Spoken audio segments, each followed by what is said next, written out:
Consumer കോടതിയിൽ case കൊടുക്കുന്നത് എങ്ങനെ? നമ്മളെല്ലാം കൺസ്യൂമേഴ്സാണ്. കൺസ്യൂമേഴ്സ് എന്ന് വെച്ചാൽ എങ്ങനെ കൺസ്യൂമർ കോടതിയിൽ വരുന്നത്? ഇപ്പം നമ്മൾ വിമാന ടിക്കറ്റ് എടുത്തു പോയപ്പോൾ വിമാനം വിട്ടുപോയി, റെയിൽവേ ടിക്കറ്റ് എടുത്തു, ട്രെയിനിൽ കയറാൻ പറ്റിയില്ല, നമ്മുടെ കുറ്റം കൊണ്ടല്ലാതെ.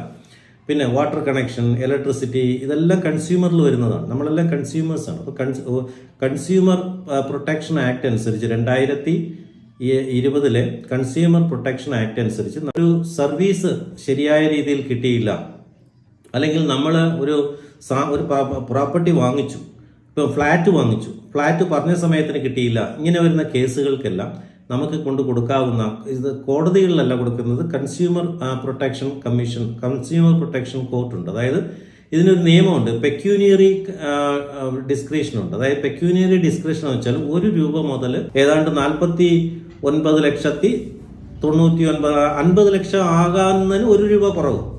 മനസ്സിലാവുന്നുണ്ടോ? 1 രൂപ മുതൽ 50 ലക്ഷം രൂപ വരെ ജില്ലാ കോടതികളിലാണ് കൊടുക്കേണ്ടത്, ജില്ലാ കൺസ്യൂമർ കോർട്ടിലാണ് കൊടുക്കേണ്ടത്. മനസ്സിലാവുന്നുണ്ടോ?